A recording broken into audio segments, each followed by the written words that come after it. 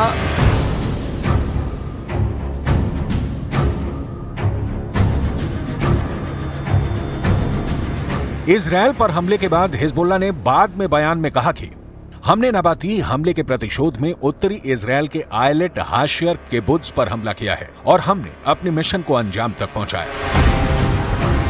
दावे इजरायल भी कर रहा है और दावे हिजबुल्लाह भी कर रहा है। किसका दावा भारी पड़ेगा ये वक्त बताएगा, लेकिन इस बीच आपको हिजबुल्लाह का ये वीडियो जरूर देखना चाहिए। इसने इजरायली अधिकारियों के माथे पर शिकन ला दी है।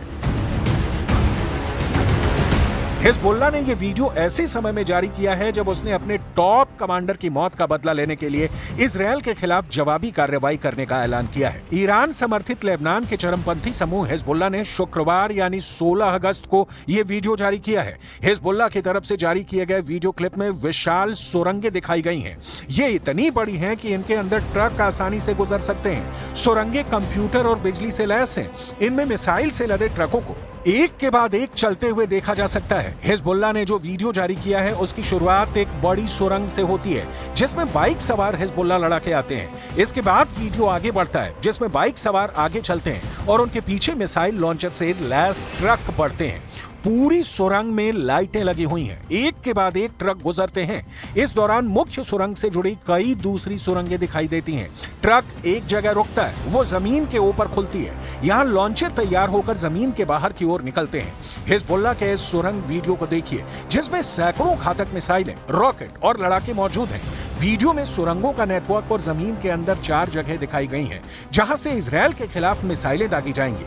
हिजबुल्लाह का दावा है कि इन सुरंगों से मिसाइल हमला करके वो दुश्मन के हर इलाके तक पहुंच सकता है। वीडियो में दिखाया गया है कि ट्रक पर रखे मिसाइल लॉन्चर तैयार होकर जमीन के बाहर निकलते हैं। हिजबुल्लाह से जुड़े न्यूज नेटवर्क अल मायादीन ने कहा कि ये सुरंगें और मिसाइल सुविधा जमीन के अंदर बहुत गहराई में है। दुश्मन की खुफिया एजेंसी इसका पता नहीं लगा सकती है और ये हमले से बचाव प्रदान करती है। חיזבאללה כל יום, מכות קשות מאוד. ואנחנו גם נגיע למצב של מוכנות מלאה לעשות כל פעולה שנידרש בלבנון, או להגיע להסדרה מעמדה של כוח. אנחנו מעדיפים הסדרה, אבל אם המציאות תחפה עלינו,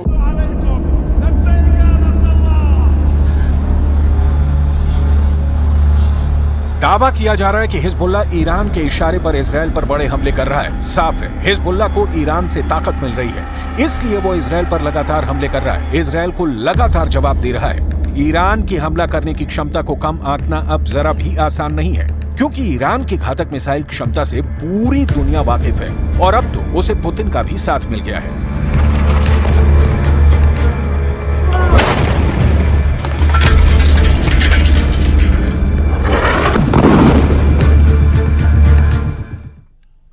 रुक रहे हैं यहां पर ब्रेक के लिए। खबरों का सिलसिला लगातार जारी है।